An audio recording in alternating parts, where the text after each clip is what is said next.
And we are live. So let's just see and wait for people to join.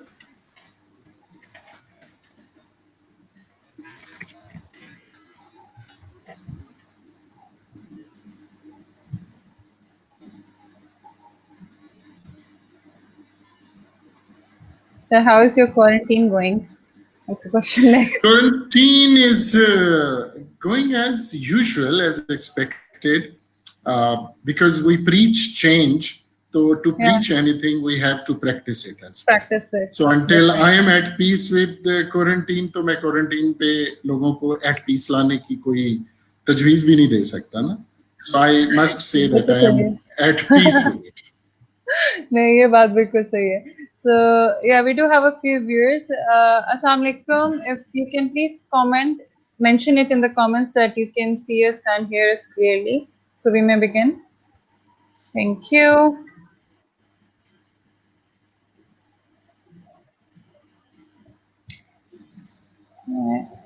Yes, I'm getting a few likes. Please just write a comment as well.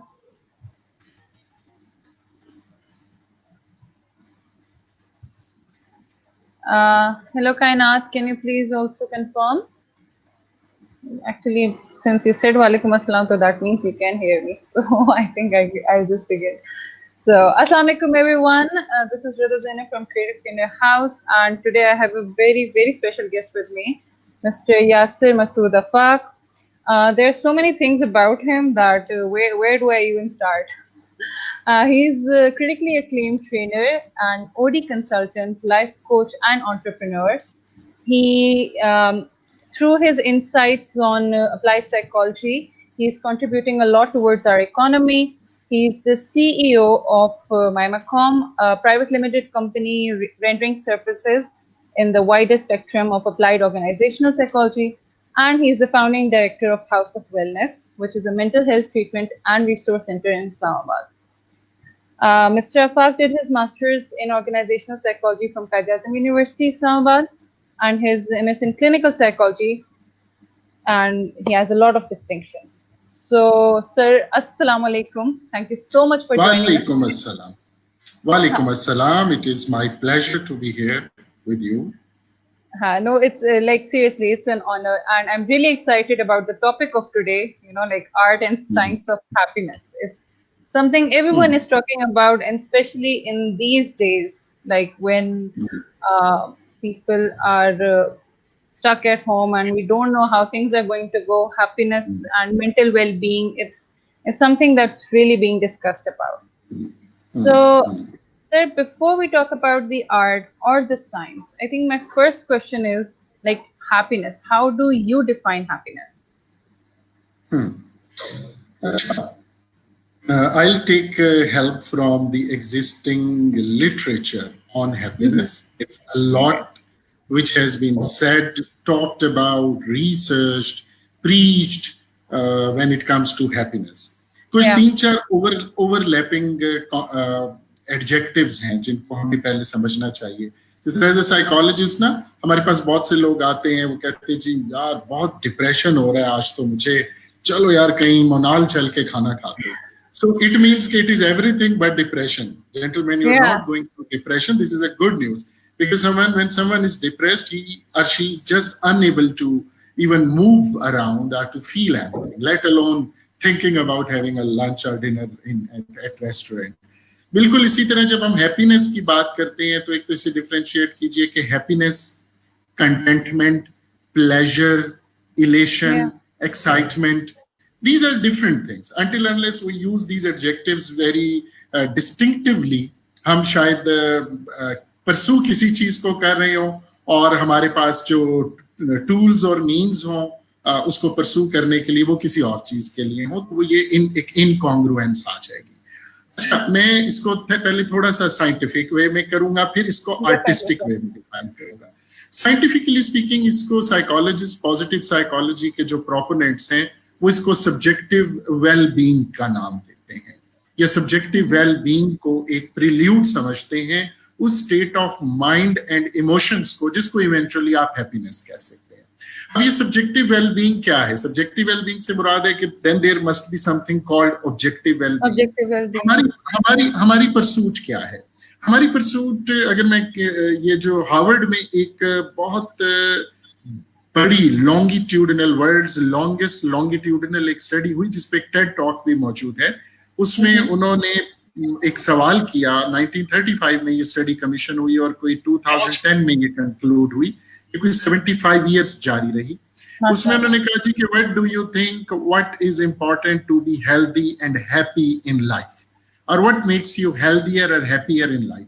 अब आप सोचें रिदा, अगर मैं इस वक्त ये question जाके second semester of BS के स्टूडेंट से करूं पाकिस्तानी यूनिवर्सिटियों में, अच्छा भाई खुश और सेहतमंद रहने के लिए क्या चाहिए, तो जवाब आएंगे कि जी अच्छी जॉब होनी चाहिए, अच्छी गाड़ी होनी चाहिए, अच्छा घर होना चाहिए, अच्छी सेहत के लिए अच्छा खाना पीना होना चाहिए, कोई दुनिया की कोई मुल्क से बाहर के कोई हर साल में 2-3 चक्कर होने चाहिए, थोड़ी सी बेफिक्री होनी चाहिए। So एक विश लिस्ट आ जाएगी ना, which you need to have to be happy. This is all of us are actually in pursuit of. तो उस स्टडी ने भी इसी तरह किया और लोग बताते रहे जी कि अच्छी नौकरी होनी चाहिए, अच्छी आई मीन ट्रॉफी वाइफ होनी चाहिए, खवातीन ने कहा नाइट ऑन शाइनिंग आर्मर होना चाहिए, ठीक है ना, इंतहाई अच्छे बच्चे होने चाहिए, बिल्कुल बगैर काम कहे पढ़ लें वगैरह वगैरह। यानी पेरेंट्स से पूछेंगे भी क्या हैप्पीनेस क्या, हो कहेंगे जी good well behaved kids are happiness. Are you getting my point? So इस तरह की लेकिन जनाब 75 इयर्स ये रिसर्च हुई और जब ये कंक्लूड हुई, प्राइमरी डाटा भी इसमें लिया गया लोगों से पूछकर भी, और उसके अलावा हेल्थ रिकॉर्ड्स लिए गए, सोशल सिक्योरिटी नंबर के अगेंस्ट जो इंडिकेटर हैं, अर्निंग के इंडिकेटर्स हैं, क्रेडिट्स के इंडिकेटर्स हैं, जितने भी ऑब्जेक्टिव वेलबींग के इंडिकेटर्स हैं सारे लिए गए। नतीजा ये निकला कि सोशल कोहेजन और good relationships are actually prelude to be happier and healthier than others, and it has got nothing to do with any kind of material and objective indicator of well-being. You can have a very good big house, you can have a very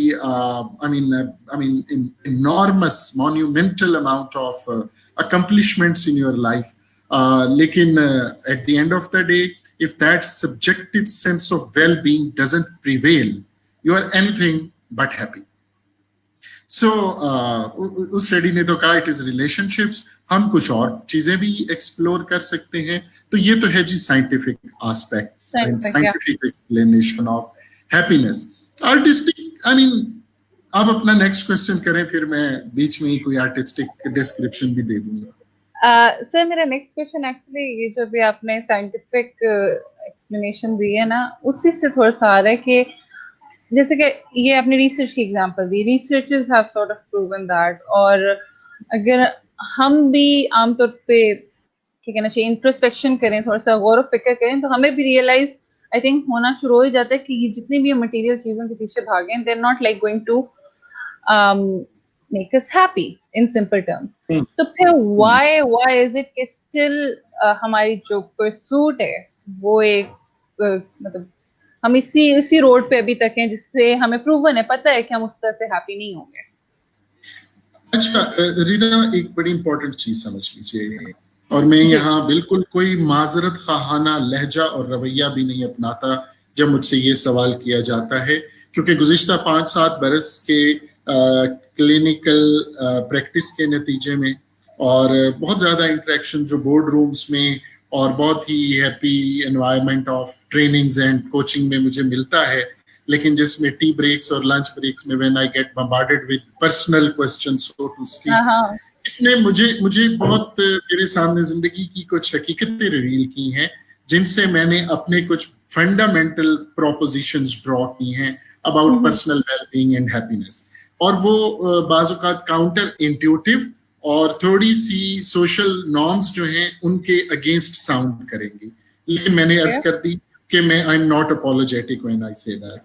हमारा मुआशरा बहसियत मजमूई exception aside कुछ Hippocratic मुनाफिकाना रविश अपनाए हुए है, हम बच्चों की तरबियत करते हैं जब, अगर मैं पेरेंट हूँ, मेरे 2 बच्चे हैं प्री टीन एज और एक टीन एज में एंटर हो चुकी है मेरी बेटी, तो आई नो माशाल्लाह। कि how I mean difficult it is to bring up kids of this I mean alpha generation and specially the millennials, या Gen Z जिसको कहते हैं. When we talk about Gen Z, my daughter says you are baby boomer and I'm Gen Z, and I tell her I escaped 5 years from being baby boomer. I'm Gen X. So हमारा वो generation gap warfare चल रहा होता है. अच्छा, होता क्या है, हम अपने बच्चों को जो एजुकेशन सिस्टम देते हैं उसके अंदर कंपटीशन है, उसके अंदर पोजीशन लेने की एक तगदौ है. हम अपने बच्चे को लंच देते हैं सुबह को और कहते हैं बेटा ये खुद खत्म करना, और बच्चा आके कहे कि आज मेरा आधा लंच जो है मेरे किसी क्लास फेलो ने खा लिया, तो उसके बाद उसको काफी जो है ना डांट भी पड़ती है घर में. हमारा बच्चा मेहनत करके कोर्स बनाता है, एक एक होमवर्क करता है, और अगर उसका कोई मेरी तरह का थोड़ा सा नॉट सो एबल नालायक सा कोई क्लास फेलो कॉल करके कहता है कि यार अली मुझे अपना होमवर्क तो दे दो, तो अली साहब को पता होता है इसको तो होमवर्क नहीं देना. बिल्कुल सवाल ही पैदा, मैं मेहनत करूं और ये कर ले तो कल हमारे एक जितनी तारीफ हो जाए, तो आई मीन सो हम लेकिन ऑन द अदर साइड हमारी किताबों में, हमारे रिलीजियस सरमन्स में, हमारे नाइस टॉक टाइम आवर्स में घरों के अंदर कोऑपरेशन पे, एक दूसरे की हेल्प पे, इसार पे, कुर्बानी पे, सेक्रीफाइस पे बात हो रही होती है. So we say something and we train our kids, we bring up our kids in a different way. ठीक है, एक तो यहाँ हमने एक कंफ्लिक्ट इम्बेड कर दिया बच्चों की पर्सनैलिटी के अंदर. अच्छा, अब मैं आप पूछेंगे कि भाई बच्चों की क्यों बात हो रही है, मैं इसलिए कह रहा हूँ कि हम भी कभी बच्चे थे. बिल्कुल डेफिनेटली आपने जो भी हमने हमारे अंदर भी यही कॉन्फ्लिक्ट्स जो हैं हमारे पेरेंटल इंस्टीट्यूशंस और सोशल इंस्टीट्यूशंस से इनकलकेट हुए हैं. हम कॉन्फ्लिक्ट्स के ऊपर बढ़ने और पलने वाले लोग हैं. तो उसके नतीजे में जब हम हैप्पीनेस की ऐसी बातें करेंगे, किसी मॉन्क की बात करेंगे, रॉबिन शर्मा की किताब पढ़ेंगे, monk who sold his Ferrari की, तो वो बड़ी अच्छी तो लगती हैं बातें, थोड़ी देर के लिए हम मोटिवेटेड भी हो जाते हैं, लेकिन उसके बाद जिंदगी की हकीकतें एक भाड़ सा मुंह खोलकर खड़ी होती हैं जो कहती हैं कि नहीं भाई, it's very important to take care of yourself first, and not only first to yourself only. तो वहां आके फिर हमारा सारा सोशल फैब्रिक जो है धड़ाम करके गिर जाता है. इसका ताल्लुक मैं आपको बताता हूँ हैप्पीनेस से कैसे. मेरी इंडो पाक या हमारे किसी रिलीजियस लिटरेचर की तो मैं बाद में बात करूंगा कि उसके अंदर भी कितनी खूबसूरती से बात कही गई आज से कितने 100 साल पहले. लेकिन चलें, मैं इस वक्त मॉडर्न माइंड से मुखातिब हूं, तो मैं मॉडर्न साइंस की बात कर लेता हूं पहले. जी सर. सारा पॉजिटिव साइकोलॉजी का लिटरेचर आके इस चीज पे कंक्लूड होता है कि happiness comes from a giving attitude. When you give others, when you don't take, when you don't grab, when you spare your time, your energies, your resources, and your gains, you share them with others, you become happy. I can quote 101 studies hailing from positive psychology which tell how giving attitude made people happier instead of taking, earning, minting and gathering or saving. Know these सारी training इसके ऊपर है, जबकि eventually happiness lies in somewhere else. तो ये dichotomy लेके जब हम चलते हैं, तो जो आपके सवाल का, छोटे से सवाल का जो मैंने इतना तफसीली जवाब दे दिया, वो ये है, अगर मैं उसको कंक्लूड करूं, कि हम कुछ डाइकोटमिस और कंफ्लिक्ट बेस्ड ट्रेनिंग इनकलकेट करते हैं अपनी जनरेशन में, जिसके अंदर, जिस दुबदा में, जिस पैराडॉक्स में हम सारी उम्र फंसे रहते हैं, और इसलिए ये क्लैरिटी नहीं मिल पाती कि अच्छा भाई असल हैप्पीनेस क्या है. एक तो ये कि सर डेफिनेटली आप इसी तरह तफसीर में जवाब दें. I am really like personally अपने पर्सपेक्टिव से बात करूं तो रियली एंजॉयिंग.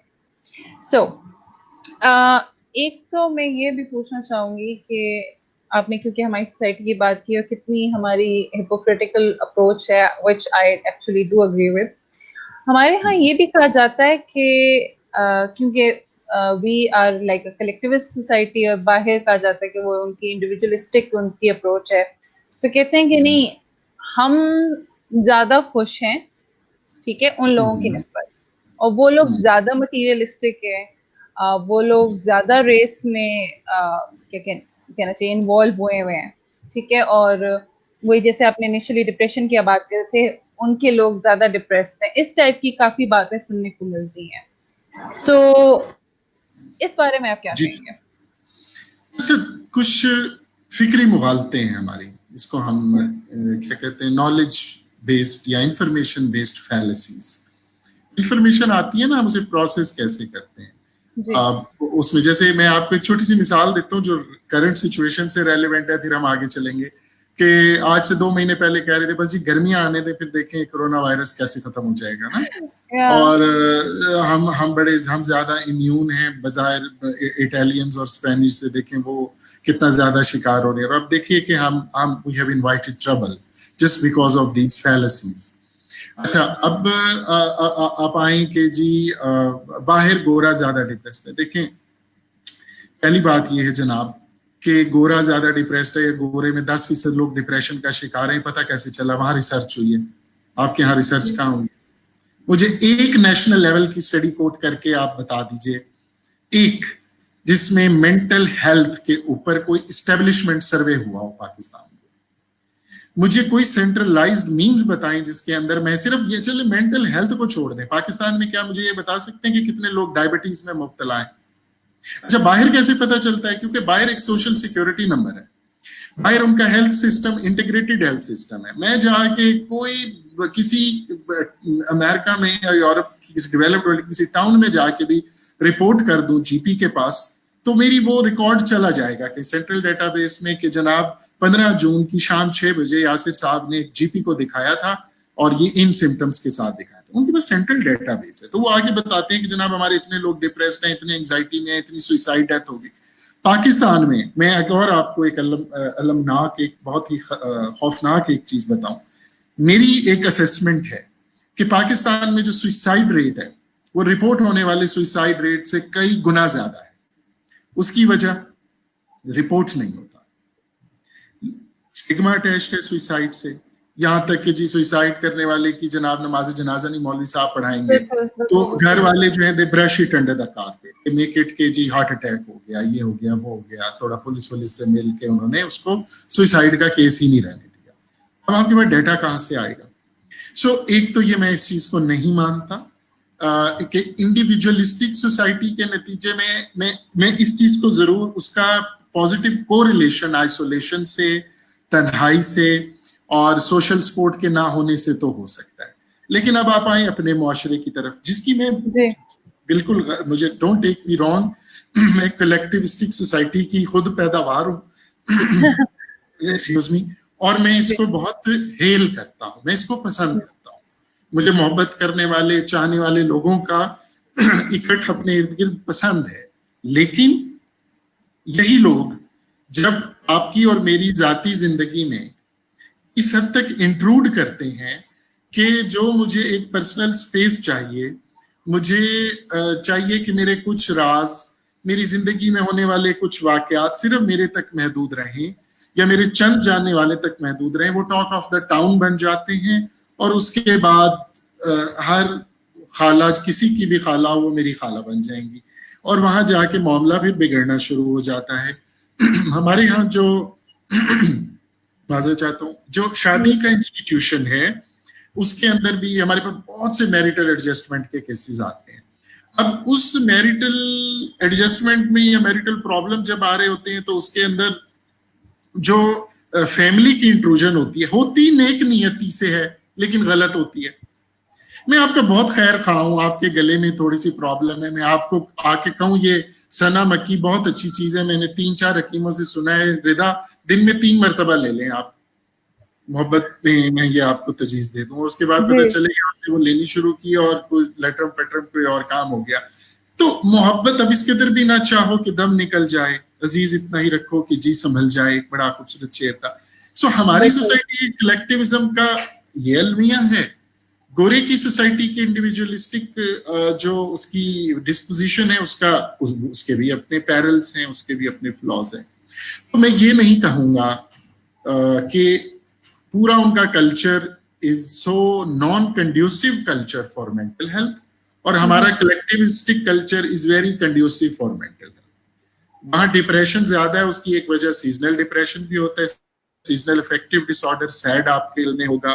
क्यों होता है? लाइट कम होती है, वहां सर्दी ज्यादा होती है, तो वो सीजनल इफेक्ट्स भी होते हैं, वो भी वहां ज्यादा हो सकते हैं। और ठीक है, इंडिविजुअलिस्टिक होने की वजह से उनका बाज़-औक़ात उस चीज को अपने रिश्तेदार नहीं होंगे शेयर करने के लिए, लेकिन हमारी सोसाइटी की तरह स्टिग्मा नहीं है वहां।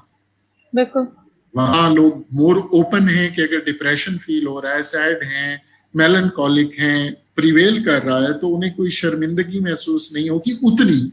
स्टिग्मा थोड़ा बहुत शायद वहां भी हो, लेकिन जितनी हमें है। और हम भागे भागे वो जाके मेंटल हेल्थ प्रोफेशनल को सब्सक्राइब करते हैं और वहाँ हेल्प लेते हैं, तो हमसे ज्यादा बेहतर उनको सपोर्ट मिल जाती है, प्रोफेशनल सपोर्ट का जहाँ तक। तो बहुत ज्यादा मैं इस राय से का कायल नहीं हूं कि वहां डिप्रेशन इंडिविजुअलिज्म की वजह से ज्यादा।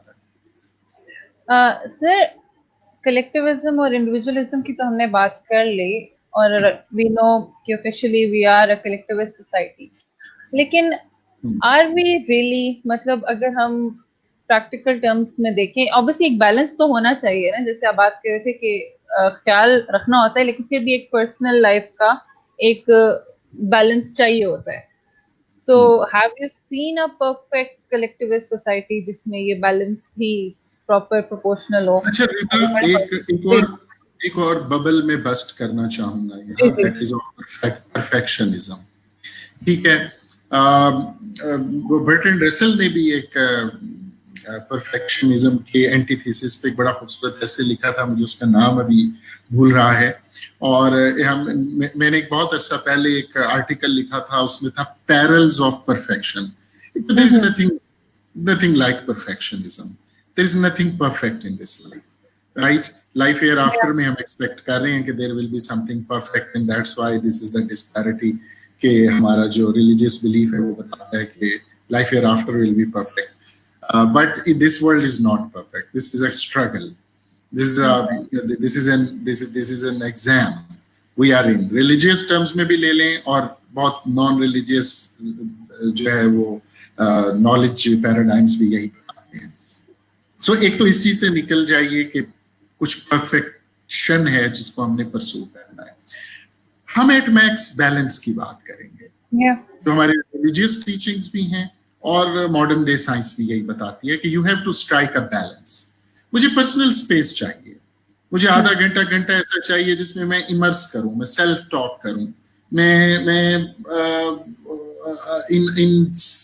इन अ डिजायरेबल सॉलिट्यूड या एक पॉजिटिव सॉलिट्यूड की स्टेट एक्सपीरियंस करूं, मस्ट है। अब देखिए रिलीजन क्या है, हमारी जो रिलीजियस रिचुअल्स हैं, इबादत है। इबादत is that meditation and that's your own personal time when you get connected with a larger than life and bigger than everything sort of entity or an existence. अच्छा, लेकिन अगर ये टाइम बहुत ज्यादा इतना ही आइसोलेशन हो जाए कि मुझे कोई बात करने के लिए लोग ही ना मिले, कोई हाथ तक ना मिलाएगा जो गले मिलोगे तपाक से वाला कोई काम हो जाए, तो भी तकलीफ दे हो जाएगी चीज। ठीक है, let's strike a balance. Let's talk about striking a balance. Balance is you have to have your own time.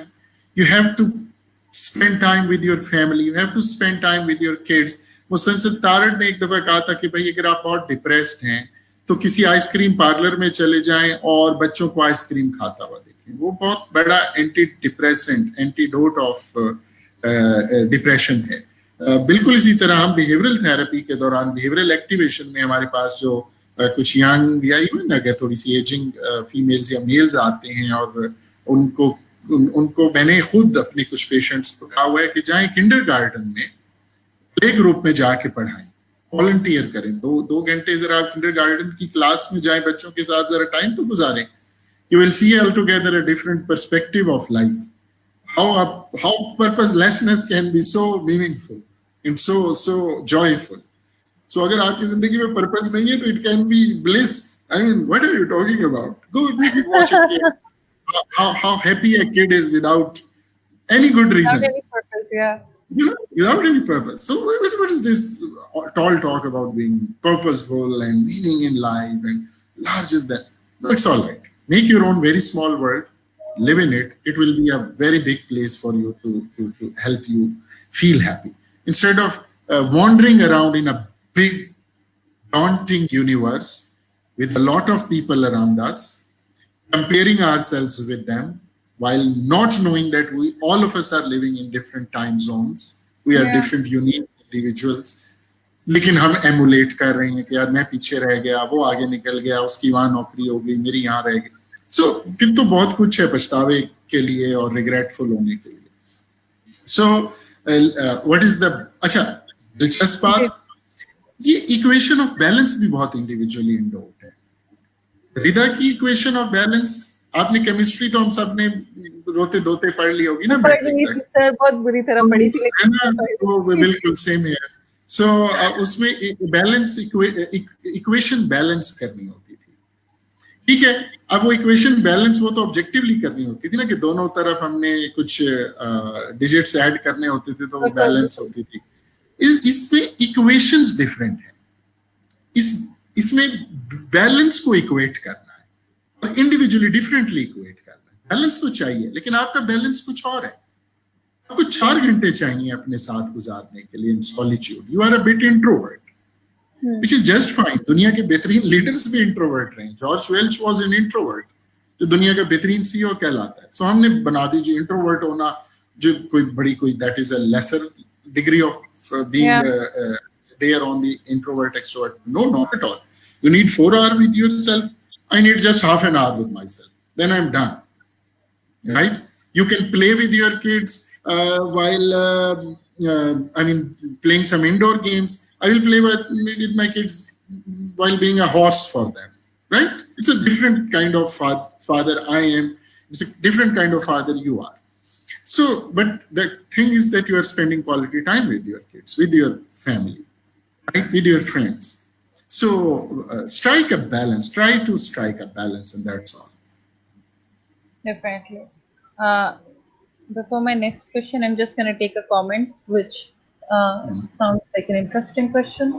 So, human rationality depends critically on emotionality. It is only because our emotional brains work so well that our reasoning can work at all, and that brings happiness. What do you say is the role of happiness and art in above mentioned criteria? अच्छा, emotional brain की या emotional makeup की बात हो रही है. That is my very I am very fond of this topic. मैं अभी बात बताता हूँ. एक तो ये समझ लीजिए कि हाउ आवर ब्रेन वर्क्स.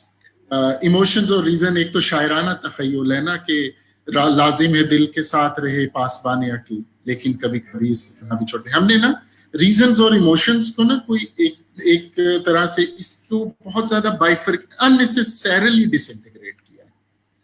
देखिए, हमारा इमोशन भी हमारे वो लोग जो साइकोलॉजी के स्टूडेंट नहीं रहे उनके लिए मैं आसान लफ्जों में बताता चलूं कि हमारा इमोशनल ब्रेन जो है, हमारे इमोशंस दिल में नहीं है. दिल का काम सिर्फ ब्लड पंप करना है. ठीक है ना. हमारे इमोशंस भी हमारे ब्रेन में. हमारी जो एमिगडाला है, जो प्रिमिटिव ब्रेन है, जिसके अंदर हमारी मेमोरीज रिजाइड करती हैं, वहां से इमोशंस जनरेट हो रहे होते हैं.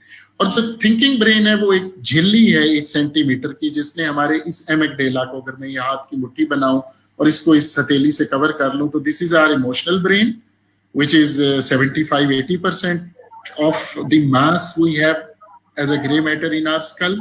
और उसके ऊपर एक झिल्ली है जिसको सेरिब्रल कॉर्टेक्स कहते हैं, जो एग्जीक्यूटिव सेंटर है, जो थिंकिंग ब्रेन है. So they are supposed to work in a perfect integration. But the point is कि हमारा प्रिमिटिव ब्रेन जो है, हमारा इमोशनल ब्रेन ताकतवर है बहुत ज्यादा, क्योंकि फिजिकली बड़ा हिस्सा है ना दिमाग.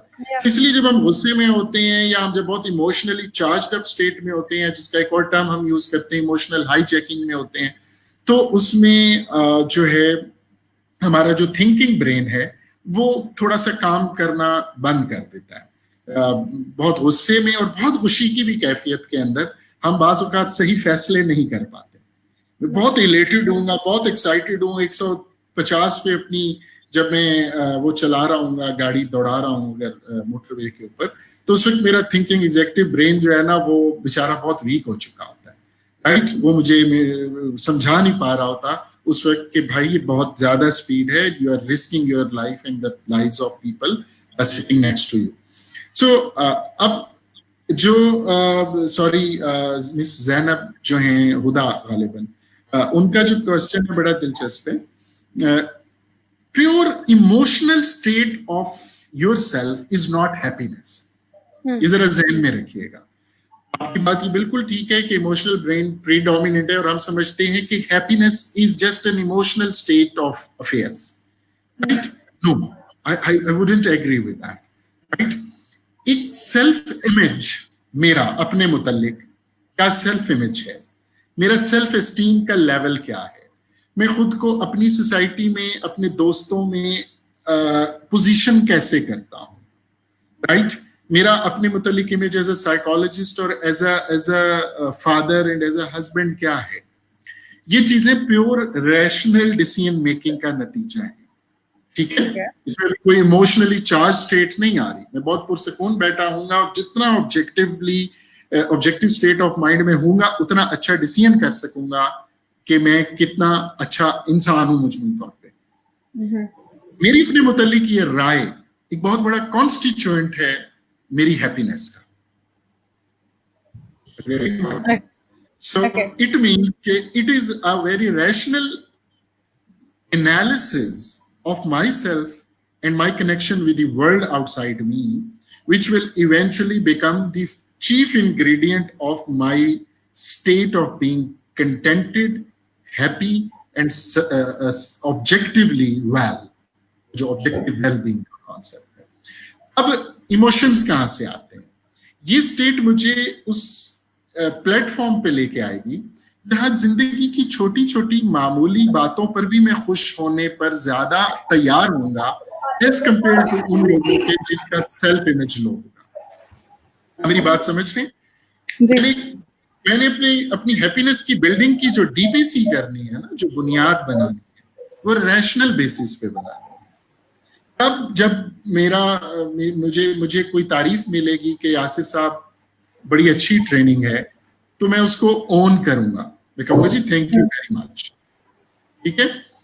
मैं गैर जरूरी पुरतकल्लुफ झूठ पे मैं अपनी पर्पस जी आपका उसने जरा हम किस लायक हैं, इस चीज का ख्याल नहीं, आप ओन करें।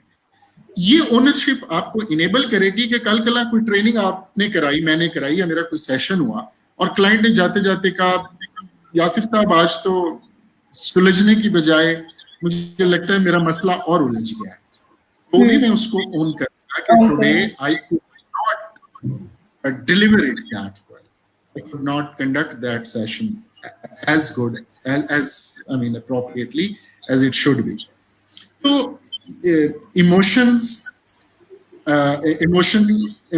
और फीलिंग्स में भी फर्क रखें। फीलिंग्स परमानेंट होती हैं, sort of my feelings towards current political regime, so it's a sort of permanent thing. My feelings toward people with mental health issues, ये भी परमानेंट है। लेकिन अगर कोई मेंटली चार्ज जिसे कहें हेल्थ प्रॉब्लम का कोई मेरा शिकार क्लाइंट मेरे सामने बैठा हुआ, बात करते करते अचानक वो कोई मुझे बहुत ही अननोइंग बात कह दे या कोई चीज उठा के मुझ पे फेंक दे, पानी का गिलास फेंक दे, ऐसा हुआ है एक्चुअली कि किसी ने पानी का गिलास फेंक दिया मेरे ऊपर। सो दैट एकदम इमोशनल सर्ज तो आएगा ना मुझे कि यार व्हाट इज दिस, गुस्से का, एंगर का, डिसप्लेजर की एक का इमोशन अराइज होगा।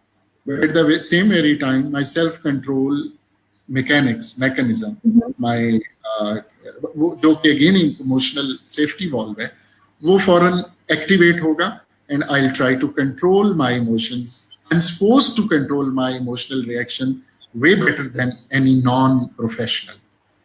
Getting my point? This is part Yeah, of my training. definitely, So if you definitely. trained your emotional brain, if you have tamed your line of amygdala, you will be better able to experience happiness. ठीक है. Before my next question, in the comments, Raja Talha is saying relatable. He agrees with your point. I think it's beautiful. So, can we have a question from him? Can we learn to process our emotions? Absolutely, 100%. It's a skill. It's not. It doesn't come with. I mean, anything. मैं हमेशा एक बात करता हूँ, even जब मैं stress management के sessions लेता हूँ, कि हमारे स्ट्रेस होने की एक सबसे बड़ी बहुत सी सोर्सेज में से एक source lack of required skills है.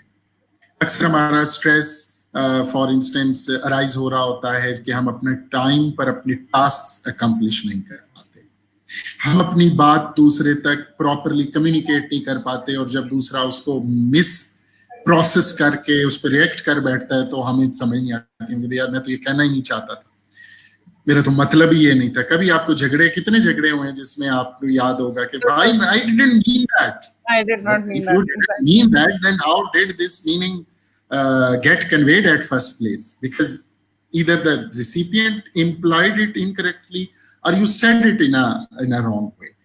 So yes, you can learn. Do read some authentic literature on emotional intelligence, emotional regulation. There is a lot which has been said and written.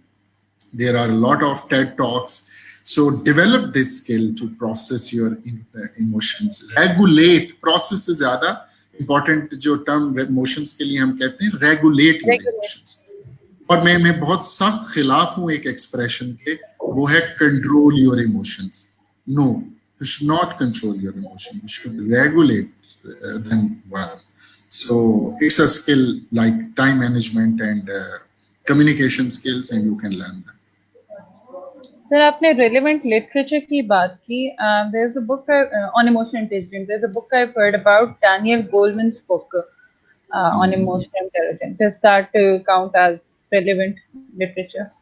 Ji ji, Daniel Goleman से पहले Solvin Myers, या मैं अगर इनका नाम सही ले लूं, 1990 में 1990 में ये टर्म, इस पे बाकायदा साइंटिफिक रिसर्च हुई थी. डैनियल गोलमैन का क्रेडिट ये है कि उसने एक बुक लिख के इस कॉन्सेप्ट को पॉपुलराइज कर दिया. सो हिज बुक इज, उसकी बाद में भी आई, emotional intelligence 2.obi, application of emotional intelligence के नाम से, वो भी आप पढ़ सकते हैं. और आप ही के प्लेटफॉर्म पे मेरे पास कुछ ई बुक्स मौजूद हैं जो कि मैं आपसे शेयर कर लूंगा. आप अपने प्लेटफॉर्म पे इसी थ्रेड में शेयर कर सकती हैं आप. Thank you, sir. It is just that कि मैं ये बात क्यों ऑथेंटिक क्यों कह रहा हूँ.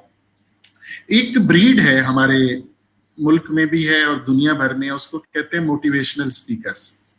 उन्होंने एक बेड़ा उठाया हुआ है कि जी उन्होंने हर उस फैंसी टॉपिक के ऊपर बात करनी है जो गोरे ने या कहीं से आ गया ना.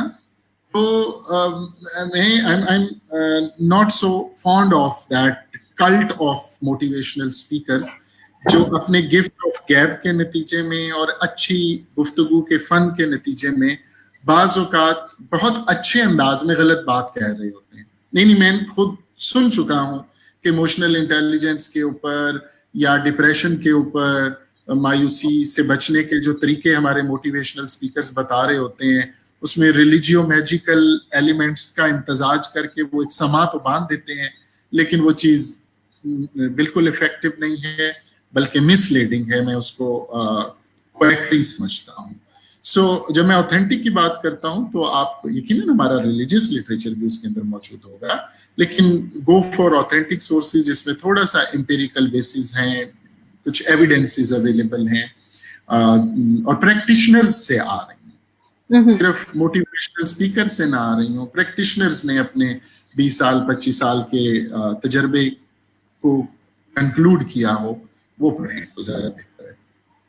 सर, आपने जो जितनी भी चीजें सुनी है, कोई can you tell us about a myth or one of the misleading information that like really annoyed you? I mean, obviously as a practitioner आपको उलझन तो बहुत होती होगी जब आप इस तरह की बातें सुन रहे होंगे, लेकिन still one thing that you can tell us to आपको सबसे ज्यादा annoy किया. देखें, मैं आपको दो चीजें मैं रिलेट भी कर लेता हूँ. कल हमें एक बड़ा ट्रेजिक एक इंसिडेंट हमें सुनने को मिला कि कुछ लीडिंग इंडियन एक्टर्स, उस पर भी लोग बड़ी हाहाकार मचा रहे थे कि इंडियंस पे इतनी क्यों तकलीफ नहीं. बात इंडियन या पाकिस्तानी या ब्रिटिश पे तकलीफ नहीं है. हमारे यहाँ भी अनम तनोली एक हमारी बड़ी स्टार मॉडल थी, शोबिज में थी. फरहीन नाम की एक बच्ची जो बीकन हाउस यूनिवर्सिटी लाहौर की स्टूडेंट थी, शी कमिटेड सुसाइड. हम जो चीज आप कह रही हैं अनॉय करती है, अनॉय क्या करती है? अनॉय ये करती है कि आपको खांसी नजला जुकाम भी होगा ना, तो वैसे तो हम सेल्फ मेडिकेशन की बड़ी कायल कौम है, तो जाके शुरू कर देती है एंटीबायोटिक तक भी, और नींद ना आ रही हो तो साइकेट्रिक ड्रग्स भी ओवर द काउंटर मिल रही हैं. लेकिन चलें, अगर आप सीरियस भी हो जाते हैं तो आप जीपी को जाके दिखा देते हैं. आपको थोड़ा सा और प्रॉब्लम होता है तो 1000-1200 में स्पेशलिस्ट को भी दिखा देते हैं. जब मेंटल हेल्थ के प्रॉब्लम्स अराइज होना शुरू होते हैं, जिसका ऑनसेट साइकोटिक जो प्रॉब्लम्स हैं उसका ऑनसेट टीन एज में होता है, 14, 15, 16 साल के बारे में, हम उसको बिहेवियर से एट्रीब्यूट कर देते हैं. ये दो भाई तो ठीक है, ये जरा अलग थलग रहता है, ये बात नहीं करता ज्यादा, ये बहुत संजीदा है, ठीक है, उसके बिहेवियर से एट्रीब्यूट कर दिया, उसका male adaptive attitude and behaviour उसकी पर्सनैलिटी से एट्रीब्यूट कर दिया. अच्छा, फिर चले थोड़ी सी बात आगे बढ़ी तो फिर हमारे दम दरूद झाड़ फूंक शुरू हो गई. अब मैं कायल हूं, I am a believer, I do believe the power of our spiritual believes and, लेकिन ये आपकी जनरल इम्यूनिटी सिस्टम के लिए तो अच्छा होंगे, साइकोलॉजिकल इम्यूनिटी के लिए. आपकी जो स्पिरिचुअल साइड है उसको स्पिरिचुअल कोशेंट भी कहते हैं, इसके ऊपर भी अभी बड़ी बात हो रही है. लेकिन अगर दिल की एक आर्टरी बंद हो जाए तो वो एक हार्ट सर्जन ही खोलता है या वो बाईपास करता है, राइट? अगर सिंपल एज दैट. सो अगर डिप्रेशन है तो आपकी मेंटल हेल्थ प्रोफेशनल तक जाना और सब्सक्राइब करना उसको ही उस मसले का हल है, और कोई मसले का हल नहीं है. वो मल्टीविटामिन्स तो हो सकती हैं लेकिन एंटी इन्फेक्शन नहीं है, एंटीबायोटिक एंटीवायरल नहीं है. सब कुछ बन जाएगा, इम्यूनिटी भी होगी, लेकिन ट्रीटमेंट मेडिसिन इसकी एंटीवायरस होगी, कोविड-19 की कोई ब्रॉड बेस्ड एंटीवायरस. तो मुझे जो चीज अनॉय करती है वो ये कि हमारे पास पेशेंट्स 5, 7, 8 साल पेशेंट या उनके केयर गिवर जाया करने के बाद एक छोटे ट्रीटेबल मैनेजेबल मसले को क्रॉनिक अनमैनेजेबल या very difficult to manage problem में ढालने के बाद जब पानी सर से गुजर जाता है, ठीक है. और फिर जो स्वीट पिल्स या स्लीपिंग पिल्स हैं, ये जो मोटिवेशनल स्पीकर्स की या कुछ रिलीजियस स्पीकर्स की, वो लेते रहते हैं, तो उससे वो वक्ती तौर पर उन्हें थोड़ा सा अफादा हो गया या अफाका हो गया, लेकिन जड़ अपनी जगह पे रहती है मसले की, और वो फिर किसी स्टेज पे जाके बियॉन्ड कंट्रोल हो जाता है मसला. तो that annoys me a lot. इसको सीरियसली नहीं लिया जाता mental health issues. My next question for you is, if you want others to be happy, practice compassion. If you want to be happy, practice compassion. How can we practice that? Give some tips, please. Practice compassion. Yeah. Just practice it. I mean, compassion. Now the point is, first of all, you have to realize what compassion is. मैं आपको एक दिलचस्प बात बताता हूँ. मैं अपनी trainings में एक एक्सरसाइज कराता हूँ, इसे आप बता देता हूँ. कंपैशन से ज्यादा जो अच्छा एक एडजेक्टिव जो कंपैशन को बहुत जस्टिफाइबली रिप्लेस करता है, दैट इज एम्पैथी. एम्पैथी में ना कंपैशन भी आ जाता है, सिंपैथी भी आ जाती है, और सेल्फ कंपैशन भी आ जाता है. मैं एक बहुत ज्यादा जो प्रीच करता हूँ वो सेल्फ कंपैशन है. आप कंपैशनेट हो ही नहीं सकते अगर आप सेल्फ कंपैशनेट नहीं है। ये सेल्फ कंपैशन, सेल्फ लव या नार्सिसिज्म से थोड़ी सी डिफरेंट चीज है, ठीक है ना? और सेल्फ इंटेलिजेंस से भी डिफरेंट। सेल्फ कंपैशनेट ये है कि मेरी बॉडी, तो इससे मैं आपको इंटरप्ट कर रही हूँ क्योंकि अभी जैसे कि आपने कहा ना कि it's different from self love, तो अक्सर ये भी सुनने को मिलता है, you can't love others until you learn to love yourself. It's a very popular line on the internet. जी Yeah. जी, So is नहीं this उसी को, different? जी नहीं, तकरीबन सेम बात है, लेकिन सेल्फ लव थोड़ा सा नार्सिसिज्म की तरफ चला जाता है। इसलिए मैं जरा मुनासिब एडजेक्टिव सेल्फ कंपैशन समझता हूँ। ठीक, क्योंकि हमारा एक पास एक क्वेश्चन भी इसी से रिलेटेड आ गया। Sorry for interrupting you again. What's your take on narcissism? ये आई थिंक सारा इंटररिलेटेड है। मैं इसके साथ ही एक्सप्लेन कर देता हूँ, ठीक है। इसमें आपने जो पूछा। पहले तो समझ लीजिए कि सेल्फ लव सेल्फ कंपैशन तकरीबन मिलती जुलती चीज है। कंपैशन थोड़ा सा ज्यादा mindful state of knowing yourself है। लव में थोड़ी सी बायसेस सी आ जाती हैं, ठीक है। लेकिन सेल्फ कंपैशन और नार्सिसिज्म का मैं पहले एक फर्क बता दूं। नार्सिसिज्म तो सेल्फ इंटेलिजेंस है, जिसके अंदर आप ब्लाइंड फोल्डेड होते हैं towards the feelings of others, right. मैं अपनी तो तारीफ कराना पसंद करूंगा अगर मैंने ये नई टी शर्ट पहन ली, लेकिन एक हफ्ता के बाद जब मेरी बेगम मुझसे नाराज फिर रही होंगी और बाद में पता चलेगा कि वो वजह ये हुई कि उन्होंने जो कपड़े 3 दिन पहले पहने थे वो नए थे और मैंने नोटिस ही नहीं किया। इट मीन्स के I am not cognizant of others emotions and feelings as well. तो सेल्फ कंपैशन तो एक ये है कि आपको अपने एहसासात का, जज्बात का, जरूरियात का इदराक होना चाहिए। ये भी इदराक होना चाहिए कि क्या आपकी ज़रूरत, जज्बात और जो आपकी नीड्स हैं वो at the expense of others तो नहीं है, राइट। म्यूचुअली एक्सक्लूसिव तो नहीं हो गया कि आप अपने लिए तो चाह रहे हैं, यानी ये वो तो नहीं है कि bigger pie share goes to me and rest is for all of the rest. So that is important, right. So narcissism तो एक पैथोलॉजिकल स्टेट ऑफ माइंड है और पैथोलॉजिकल बिहेवियर, ठीक है। ये तो डिसऑर्डर में आ जाएगा, इसकी अपनी कुछ प्री कंडीशंस और प्री क्वालिफायर्स होंगे, इसको तो हम साइड पर रख देते हैं। सेल्फ कंपैशन, और फिर मैंने जैसे एम्पैथी का जिक्र किया, मैंने आपको एक एक्सरसाइज बताई, वो मैं करता था कि मैं अपनी ट्रेनिंग्स में ना लोगों से मेमोज लिखवाता हूँ। ये यूजुअली उन ट्रेनिंग सेशंस में होता है जिसमें एक ही ऑफिस के लोग होते हैं जो एक दूसरे को 4, 5, 6 साल से जानते हैं, और मैं उन्हें कहता हूँ कि उसमें 3 चीजें लिखी होती हैं, from, to and what you want him to do. It is from Yasir, it is for Rida, whom I know for 4-5 years and who is my colleague, and I will write something very silly for her to do. थोड़ी सी ethics को मलूज़े खातिर रखते हैं। अच्छा, ये मैं पर्चियां लिखवा लेता हूँ, ठीक है, पर्चियां लिखवा के बंद करवा लेता हूँ, एक जो टोकरी है उसमें रखवा दी।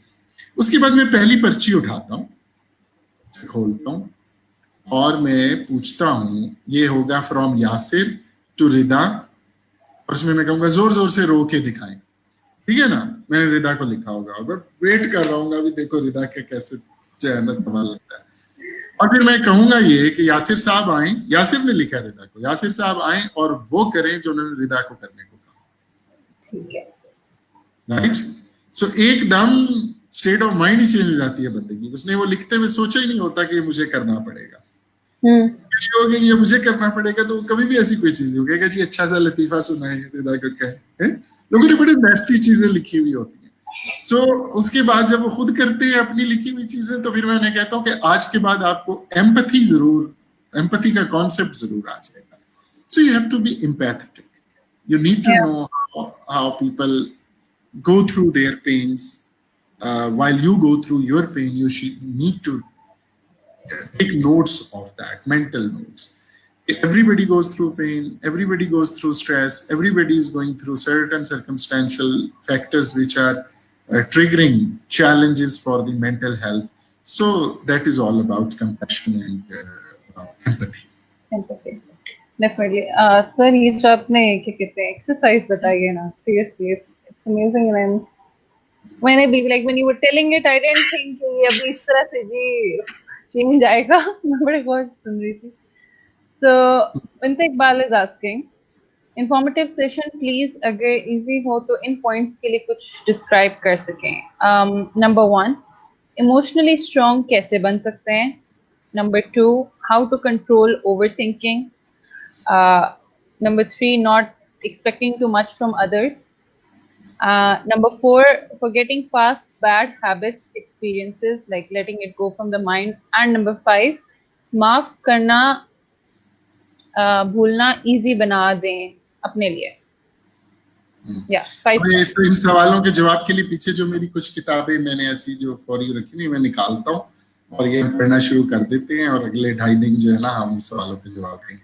नहीं, I really like these questions. इसको स्क्रीन पे हाँ जी. बेशक Yeah, बल्कि काम करता हूँ मैं इसका, ताकि ये हमारी उसको ब्लॉक ना करें. मैं इसको ले लेता हूँ, इसके प्रिंट स्क्रीन शॉट ले लेता हूँ और फिर ठीक मैं है. इसको इसे देख के जस्ट Okay. ओके, ठीक है. आप इसको अब रिमूव कर सकती हैं स्क्रीन से और मैं इसका Yes, sir. जवाब देता हूँ. ओके, इस तरह है जनाब कि पहली चीज जो आप कह रही हैं कि इमोशनली स्ट्रॉन्ग कैसे बन सकते हैं. देखिए, तो इमोशनल स्ट्रेंथ होती क्या है. Again, if you are regulating your emotional capital, मैं एक टर्म यूज करता हूँ उसे इमोशनल कैपिटल. आपके इमोशंस आपका कैपिटल है. खुदारा अपने इमोशंस को बर्डन मत समझें. ये मत समझें कि अगर आप बहुत ज्यादा इमोशनल हैं तो आप कमजोर हैं, आप बहुत ज्यादा इमोशनल हैं तो ये वीकनेस है आपकी. Not at all. Your emotions are your beauty. All of your emotions are your strength. Emotion of love is strength. Emotion of anger is strength. मैं हमेशा कहता हूँ कि व्हाट अबाउट, हम कहते हैं ना anger is a negative emotion. What about negative emotion for something negative. until unless you will be angry at some ज्यादती, आपके अंदर एंगर ही ना हो तो आप जुल्म और ज्यादती के खिलाफ आवाज कैसे उठाएंगे. आपके अंदर सैडनेस का इमोशन ना हो तो किसी की तकलीफ पे आप उसके साथ हमदर्दी का इजहार कैसे कर सकें. let alone the beautiful and positive emotions of happiness and what you call any other positive emotion. So emotional strength या वो आपके इमोशंस की रेगुलेशन से आती है. इमोशनल इंटेलिजेंस का लिटरेचर आई वुड से कि आप वो जरूर पढ़ें. उस पर बहुत अच्छी टेड टॉक्स हैं जो लोगों के I mean dozens of years की जो रिसर्च है उसका. ठीक है. दूसरा उन्होंने पूछा how to control over thinking. Mental traps के ऊपर कुछ बहुत अच्छी किताबें हैं. मैं इस सेशन के बाद इसी लाइव सेशन के थ्रेड में मेंशन कर दूंगा, बल्कि लिंक्स भी दे दूंगा. दे आर अवेलेबल ऑनलाइन, जो माइंड ट्रैप्स ओवर थिंकिंग के ऊपर हैं. तो अगर मुझसे पूछे कि जी मेरा ख्याल है कि घंटा लग जाएगा सिर्फ हम ओवर थिंकिंग को कंट्रोल आप मेडिटेशन के जरिए करें, रिस्ट्रक्चर करें अपनी थॉट्स को, अपनी जिंदगी में नई दिलचस्पियां और नए एक्सपीरियंसेस लेकर आएं और काउंटर थॉट सिस्टम जो है थॉट रेसिंग को कंट्रोल करने के लिए वो करें. So there are many ways. few ways will work for few people and other ways will work for few other people. So इस वक्त मुझे नहीं पता कि आप ये अगर अपने लिए पूछ रही हैं बिनते इकबाल तो ये डिफरेंट होगा. अगर ये आप अपने भाई के लिए पूछ रही हैं उसके लिए डिफरेंट होगा. और अगर आप अपने अंकल के लिए जानना चाह रही हैं तो वो different set of techniques use होंगी. Not much expecting from others. क्या हर्ज है अगर आप किसी से एक्सपेक्ट करते हैं, एक्सपेक्ट करें, बस खुद को ये बता दें कि अगर एक्सपेक्टेशन पूरी ना हो तो उसको नॉर्मल लेना. It's not a perfect life. People are not bound to qualify our expectation. So expectation तो रखें. दूसरों की, आप दूसरों से एक्सपेक्टेशन नहीं रखेंगे तो आप अपनी एक्सपेक्टेशन खुद को भी दूसरों की एक्सपेक्टेशन के मुताबिक नहीं ला सकेंगे. सो ओवरनेस या एक्सेस शायद प्रॉब्लमेटिक हो, लेकिन एक्सपेक्टेशन रिश्तों का क्राफ्ट है, उसको आप रख सकते हैं. Forgetting past and experiences. भाई क्यों आपने फॉरगेट करने हैं पास्ट? कोई इरेजर, कोई memories are memories. There are beautiful memories, there are not so beautiful memories, there are very brutal memories. What you retrieve from your memories is an art, right? उस पे आप सीख लें. लेकिन कि जी मैं माजी को भूल जाऊं, याद माजी अजाब है यार अब छीन ली मुझसे हाफजा मेरा, वो गलत है. मैं साइकोलॉजी पढ़ने से पहले तो मुझे ये शेर बहुत पसंद था, अब मैं इसके अच्छा। ठीक है। अच्छा, अगला आप बात कर रही हैं जनाब, forgetting past, let go from mind. Obviously जब आप वो माइंड ट्रैप्स पे लिटरेचर पढ़ेंगी, मेंटल ट्रैप्स पे, और इसको कहते हैं थिंकिंग मिस्टेक्स या कॉग्निटिव मिस्टेक्स, ये इस तरह की कुछ आप सर्च कीजिए गूगल पे, तो आपको बहुत अच्छा मजे का लिटरेचर मिलेगा इसके ऊपर, जो आपको बहुत ज्यादा हेल्प करेगा। आखिरी सवाल, माफ करना, बोलना, बस 1 to 4 पॉइंट कर लेंगी तो 5 पॉइंट तक तो आप वैसे ही वली हो जाएंगी। आपको आप माफ करने के अलावा आपको कुछ सूझेगा ही। तो पहले 4 काम कर लें, 5वां खुद हो जाएगा, बाय प्रोडक्ट है। Bint Iqbal, if you're still listening, I hope your questions are answered. Actually, yeah, she's agreeing with you in the comments. Okay, you know, okay. Yeah, she's Okay, like okay. Okay. Sir अभी पीछे compassion की बात हो रही थी, आपने empathy की बात की, एंड हाउ ऑब्वियसली कहते हैं ना कि एम्पैथी डेवलप की जा सकती है, it can be like you can teach empathy as well. तो एंड हमारा जो क्रिएटिव किंडर हाउस है, like we deal with differently abled kids, ठीक है। अभी करंट सिचुएशन स्ट्रेस में हर कोई है, everyone is facing an immense amount of stress, uncertainty है, we don't know what's going to happen tomorrow. Sir, in differently abled kids के हवाले से, और अपने हम टॉपिक को भी कंसिडर करें जो हमारा मेन टॉपिक है हैप्पीनेस, ठीक है, तो किस तरह से हम रिलेट करें, हम अपनी लाइक when corona started, वो हुआ था ना, everyone started hoarding supplies, ठीक है, हम भूल गए थे, we forgot about everyone else. तो करंट सिचुएशन को मद्देनजर रखते हुए हम किस तरह से जो है ना एम्पैथी और हैप्पीनेस पे फोकस करें? ये with reference to differently able kids आप बात कर रही हैं, या आप कोरोना के पॉइंट ऑफ व्यू से बात कर रही हैं, या जनरल बात कर रही हैं? Sir, I think I'm trying to talk about all three, if I'm being honest. All three. अच्छा देखिए, मैं एक चीज मुझे बताइए, मैं एक जनरल इस पे बात करता हूँ जी। अगर इन जनरल मैं कंपैशन और एम्पैथी पे खुद को ट्रेन करूँ, एजुकेट करूँ, पढ़े लिखे लोगों के लिए तो it is called psycho education, ठीक है। और हम जब पढ़े लिखे की तारीफ चेंज हो गई, आज से 25 साल पहले पढ़ना जरूरी होता था, अब आप वही चीज सुन सकते हैं। ऐसे एल्गोरिदम आ गए हैं कि गोरा बोल रहा होगा अंग्रेजी में और वो चीज उर्दू में और पंजाबी में ट्रांसलेट हो जाएगी। अगर अभी अवेलेबल नहीं है, अगले 1-2 साल में आप देखेंगे कि रियल टाइम ट्रांसलेशंस हो रही होंगी। तो अब इवन हमारे वो नाखानदा अफराद भी वो चीज सुन सकते हैं जो उनको एजुकेट करेगी कि आपने कंपैशन और एम्पैथी कैसे उसके लेवल्स को एलिवेट करना है अपनी जात के अंदर।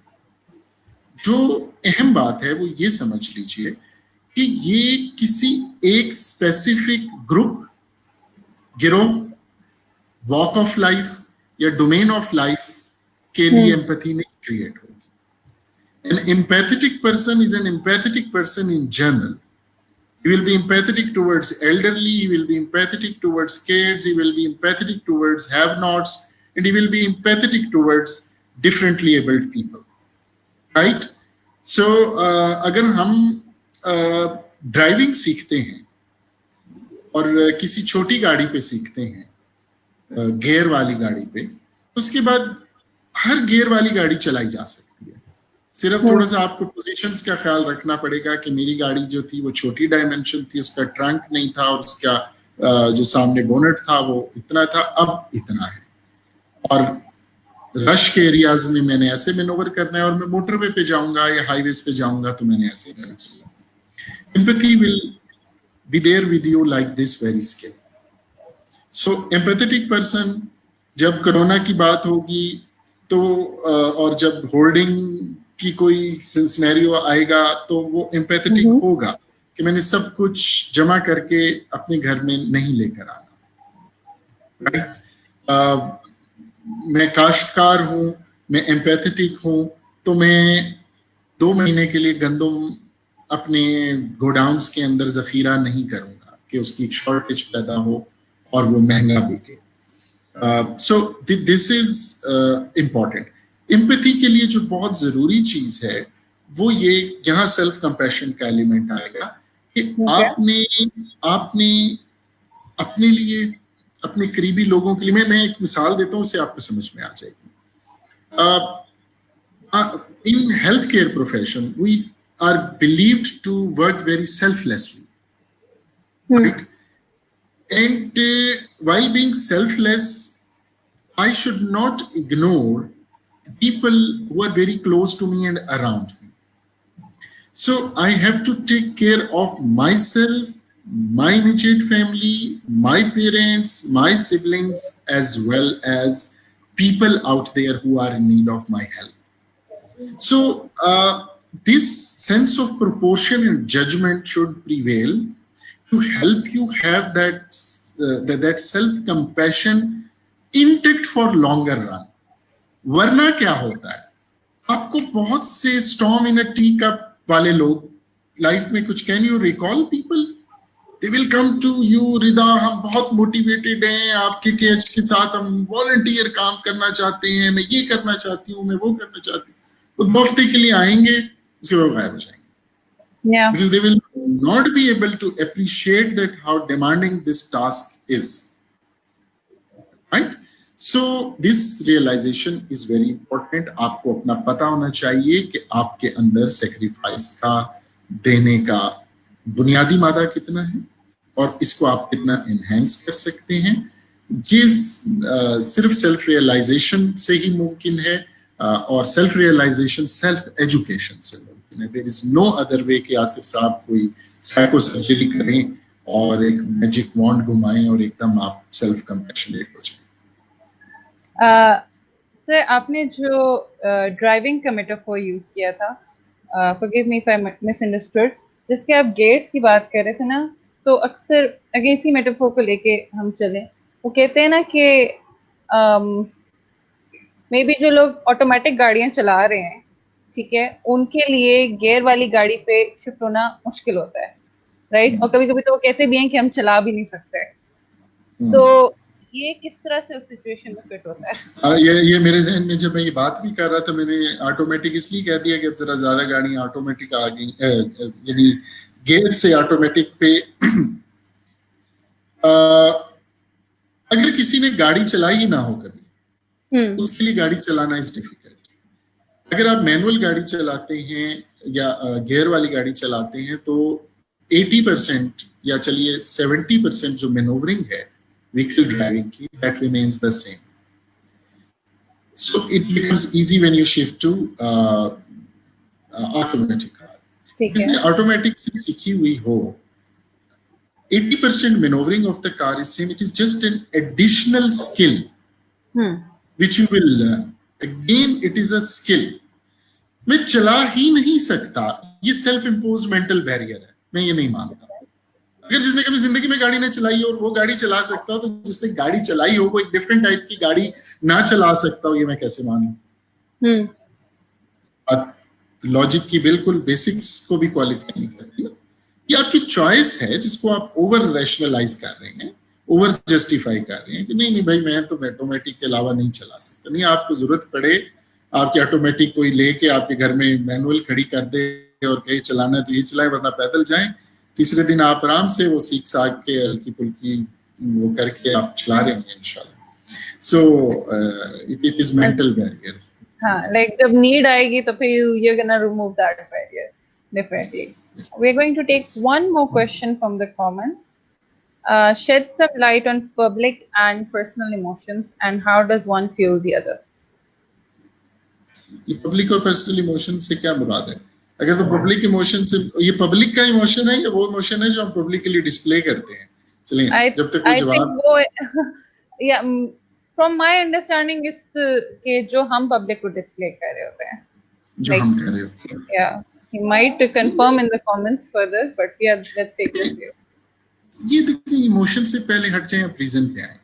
हमारी रीजनल रैशनल फैकल्टीज भी हमें इन conformity with social demands he behave करवाती हैं। मुझे अपना बॉस जो है ना वो पसंद नहीं है, ठीक है, शक्ल से भी छेड़ा है मेरी, लेकिन कितनी दफा हुआ मैंने अपने बॉस के सामने ये इजहार किया हो कि जनाब सुबह आते ही आपकी शक्ल देखते मेरा मूड खराब हो जाता है? मैंने कभी भी नहीं किया।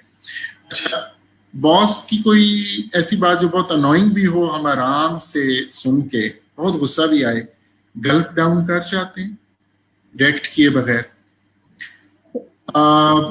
अच्छा, अब ये ठीक है, मैंने देख लिया ये शेम एंड गिल्ट वाली बात मैं करता हूँ, लेकिन अगर मेरी अपने छोटे भाई से कोई बात हो रही है और अचानक वो कोई अनोइंग बात कर दे तो मैं कितनी जल्दी और आराम से भड़क जाता हूँ और एक आधी लगा भी जाऊंगा, ठीक है, बात भी इतनी होनी होगी। कभी हमने सोचा कि ये रेगुलेशन कहाँ से आ रही होती है इमोशंस की? अपने सीनियर को और अपने बॉस को तो हम उसकी बहुत ही बेतुकी और अनोइंग बात पे भी हमने दम साध लिया, लेकिन जैसे हमने देखा सिचुएशन को अप्रिशिएट किया कि अच्छा जी इतने कम अलगा मठ है, तो वहां हम चढ़ दौड़े। सब्जी वाले पे तो हमने गुस्सा निकाल दिया, ठीक है, लेकिन अगर कोई हमसे कोई तगड़ा कोई आगे कोई साहब, ये है हमारे चल रहा होता है। सो एक तो ये कि जी हमारी इमोशनल रेगुलेशन जो है वो हो रही होती है अगर आप स्ट्रांग हैं, एंगर को आप रेगुलेट कर लेते हैं। एंगर का जरूर आप किस चीज पे एंग्री हुए हैं, किसी गलत बात पे एंग्री हुए हैं, दो चीजें हो सकती हैं, या तो वो बात गलत थी या उसको समझा आपने गलत। अगर गलत बात है उस पर अपनी नापसंदीदगी का इजहार आपका हक है, नापसंदीदगी का इजहार आपको एब्यूसिव लैंग्वेज या इंतहाई डिस प्लीज्ड वे में कर रहे हैं, या आपका सिर्फ एक खफगी का इजहार, आपकी गहरी खामोशी भी आपके गुस्से का इजहार हो सकती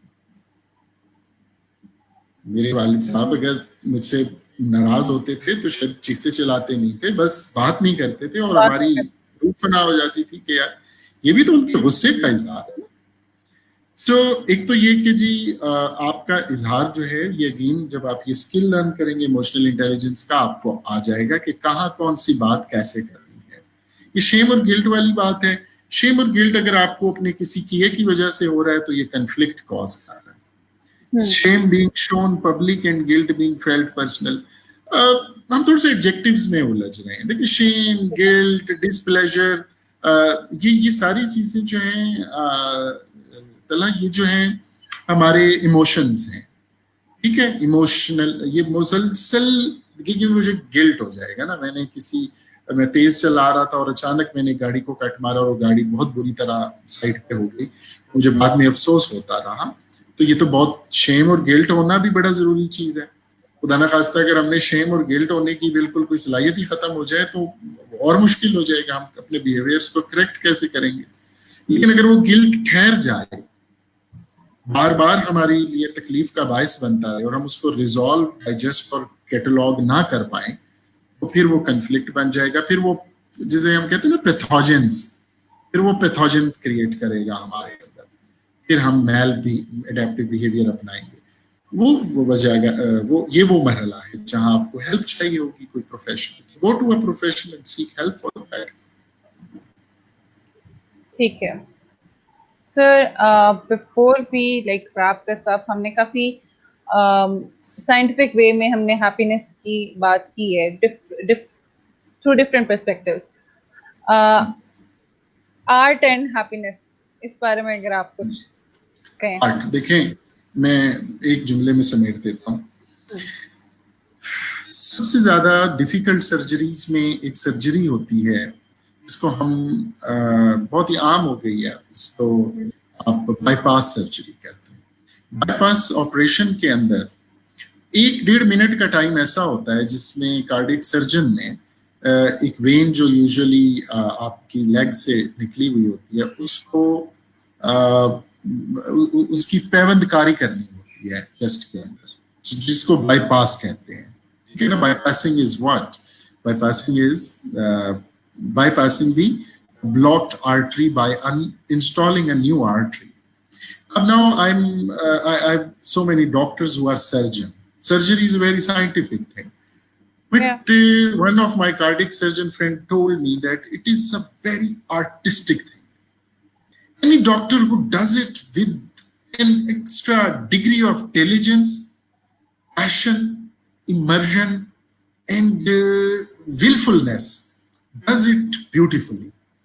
और अगर कोई शख्स ये करते करते, कोई डॉक्टर ये करते करते कॉन्शियस हो जाता है, सेल्फ कॉन्शियस हो जाता है, तो वो जिसे कहते हैं ना, उसका हाथ चूक सकता है. This grafting might not be that well. I'm getting my point. Art और साइंस बिल्कुल बहन भाई हैं. एनीथिंग जो अपनी साइंस की मेराज पे पहुंचती है वो आर्टिस्टिक हो जाती है, वो फिलोसॉफिकल हो जाती है अपनी नेचर में. ये जितनी एविडेंसेस मैंने साइंटिफिक एम्पिरिकल एविडेंसेस की बात की कि देना, गिविंग स्टेट में रहना और सब्जेक्टिव वेल बीइंग पे काम करना, ये साइंटिफिक चीजें हैं. आर्टिस्टिक वे इसका is the one which we learn from our mystics, is one which we learn from our spiritual, actual, not quacks, actual spiritual healers, right? जो जिनकी जिंदगी में कुछ लेने के लिए नहीं होता, जो कष्ट काटते हैं, जो अपने ऊपर आने वाली मुसीबतों और मुश्किलों को ये कह के अपनाते हैं कि that is to test me and I am here in this life for a test. This become art of happiness.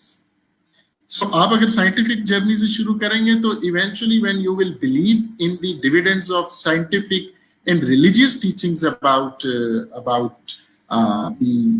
nature of happiness, exercising happiness will become an art, and you will learn that art as a byproduct. Yeah, I'm getting your point. Amazing. I was about to end this, but I received a question. The person wishes to stay anonymous. What are your views on maintaining happiness in a household during present times? Yeah, again, I think this person wants to talk about. अच्छा, मैं थोड़ा सा इस पे अर्ज कर दूं कि टेस्टिंग टाइम्स हैं, बहुत ही अनसर्टेन और अनप्रेसिडेंटेड सिचुएशंस हैं जिनसे हम सब गुजर रहे हैं. तो एक तो इस चीज को एक्सेप्ट कीजिए पहली एट फर्स्ट प्लेस कि हमारे इंटरपर्सनल रिलेशनशिप्स, घर का माहौल, हमारी इमोशनल स्टेबिलिटी इससे इफेक्ट होगी. एक्सेप्ट कर लीजिए ना इस चीज को कि हम इससे इफेक्ट होंगे, राइट? अब इफेक्ट होते हुए खुद को इससे कैसे निकालना है is what I think she wants to no.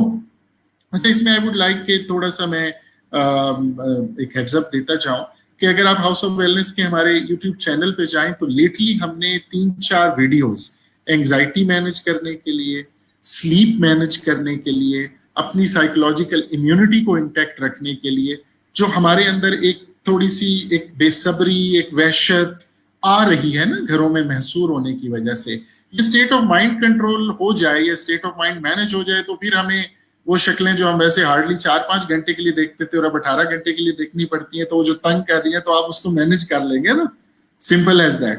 तो आप अपनी, ये तो आपके कंट्रोल्स हैं, वो बेहतर होंगे तो आप इस नई सिचुएशन की जो अनएक्सपेक्टेड एस्पेक्ट्स हैं उनको आप मैनेज करना है, हमने सिर्फ मैनेज करना है. इसकी एग्जिस्टेंस को नॉन एग्जिस्टेंस में कन्वर्ट करते हैं यासिर साहब या कोई मॉन्क साहब जो बर्मा के जंगलात में होते हैं, वो उनके लिए भी मुमकिन नहीं है. ठीक है ना, कि इसको मैनेज करना है आपने, बिल्कुल जैसे आप अपनी भूख को, प्यास को, नींद को मैनेज करते हैं तो अपने इमोशनल टेंट्रम्स को मैनेज करना है. तो मैं चाहूंगा कि आप अपनी स्लीप को मैनेज करके साइकोलॉजिकल इम्यूनिटी और एंजाइटी इंड्यूसिंग जो सिचुएशन है उसको मैनेज करने के लिए जनरल क्या टेक्टिक्स इस्तेमाल कर सकते हैं. Go to House of Wellness YouTube channel, House of Wellness Pakistan YouTube channel, and a very recent video uploads will be there to help you have that balance in your life in these pressing times. Seriously, ये I think मसला यही आ रहा है कि people just want to avoid thinking about it. They just want it to like magically go away. Right, हमें acceptance नहीं आ रही, अभी तक नहीं आई. सो आई जस्ट होप आ जाए. I don't know. Sir, last point, would you say happiness is both a subjective and an objective experience, like it's a combination of both or it's one? जी बिल्कुल है. देखिए, सब्जेक्टिव एक्सपीरियंस, ऑब्जेक्टिव पे पहले ले लें. हमें कुछ जिंदा रहने के लिए बुनियादी चीजें चाहिए होती हैं. हमें अच्छा खाना भी खुश करता है हमें, लेकिन अच्छा खाना क्या है? मैं भी ये मुझे शादी के 3-4 साल के बाद मेरी बेगम ने ये राज अफशा किया मेरे ऊपर कि आपका पसंदीदा खाना दाल, चावल और शामी कबाब है, राइट। और अच्छा। मुझे लगता था कि नहीं जी, जब तक चाइनीज ना हो और मीकोंग में जाके हम कोई बफे ना खाएं तो हम हैप्पी नहीं फील करते। नहीं, I am very happy when it is there in front of me. तो इसी ऑब्जेक्टिविटी के अंदर सब्जेक्टिविटी आ जाती है। Hmm, less is more, for few people less is more and for hmm, many people more is less, right. So एक तो ये है कि बहुत बेसिक जिंदा रहने के बुनियादी अज्जा, बुनियादी जरूरतें क्या है उनका तयन कर लीजिए। 5 मरले का घर या 5 केनाल का फार्म हाउस। 5 केनाल के फार्म हाउस में वहशतें पलती हुई मैंने देखी, और 5 मरले के घर में खूबसूरतियां, इंतहाई प्योर जज्बात की फरावानी भी मैंने देखी। ठीक है, मैं अपने उस तजर्बे की बात कर रहा हूँ जो एज ए क्लिनिकल प्रैक्टिशनर मेरे सामने आते हैं। मैंने 21वें 22वें ग्रेड से रिटायर्ड सिविल और नॉन सिविल जो ड्रीम लाइफ गुजारने वाले लोगों की जिंदगी की पैथोलॉजीज भी देखी हुई हैं। और मैंने अपनी, जो मेरे लिए चाय बना के लाता है मेरा ऑफिस बॉय, उससे ज्यादा मैंने खुशगवार शख्सियतों का हामिल कम लोगों को देखा है। तो यहाँ फिर ऑब्जेक्टिविटी जो है वो सब्जेक्टिविटी की डोमेन में आ जाती आ है। जाओ। जिंदा रहिए, अच्छा कमाइए, अच्छा खाइए, अच्छे घर में रहिए, अच्छी गाड़ी चलाइए, अच्छी नौकरी कीजिए, अच्छा लिबास पहनिए, कौन रोकता है आपको। लेकिन अगर यही चीजें आपकी ऑब्सेशन बन गई कि मैंने ये जो शर्ट पहनी है इसके पीछे जो रिबन है इसके अंदर कैल्विन क्लाइन ओरिजिनल और 12,000 की शर्ट जब तक ना पहनी हुई हो मैं खुश महसूस नहीं करूंगा, then you have got some wrong recipe of being happy. Definitely, definitely. Uh, Sir, thank you so much. I'm sort of still processing everything I like learned today, you know, and it has been a player to have you. Like, thank you so much for joining us today. It's likewise, and I believe that few of the insights, if not many, will be helpful for your alumni network, for your viewers, and people who are affiliated with KKH. And it was really pleasure talking to you too. Thank you, thank you. Uh, Thank you very much. yeah, okay. Allah Hafiz. Allah Hafiz.